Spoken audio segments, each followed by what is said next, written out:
पश्चिम बंगालच्या जनतेने विकासाला मतदान केलं आहे, विकसित पश्चिम बंगालकरता मतदान केलं आहे आणि ममता बॅनर्जीच्या ज्या थर्ड डिग्री राजकारण ज्याला म्हणतो, थर्ड डिग्री राजकारणाला उद्ध्वस्त करण्याचं काम बंगालच्या मतदारांनी केलेलं आहे। महाराष्ट्राचे नेते जे विरोधी पक्षाचे आहे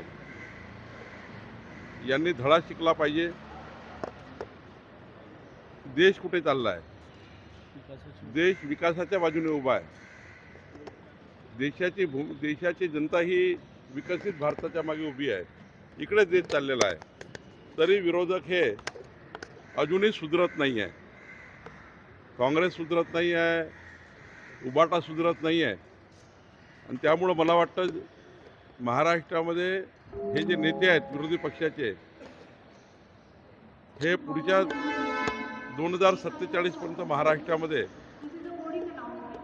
घरी बसतील। ज्या पद्धतीचं राजकारण महाराष्ट्रात सुरू आहे, महाराष्ट्रसुद्धा विकासाच्या बाजूने उभा आहे आणि मला असं वाटतं एक मजबूत साथ देशाने मोदीजीला दिली आहे आणि ती पुढच्या काळामध्ये अशीच राहील असं मला वाटतं। नरसापूरचे जे आरोपी आहेत त्यांना कठोर शिक्षेची मागणी होत आहे, विरोधक काही मागणी करतात?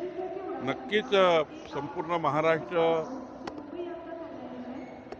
नरसापूरमधील पीडित मुलीच्या परिवाराच्या बाजूने उभा आहे।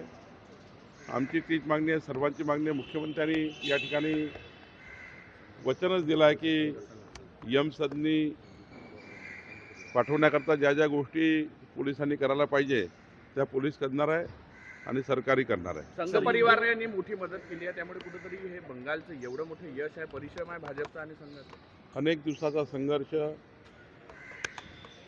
हजारो कार्यकर्त्यांनी त्या ठिकाणी हत्या त्या ठिकाणी करण्यात आल्या आमच्या कार्यकर्त्याच्या ममता बॅनर्जीकडनं।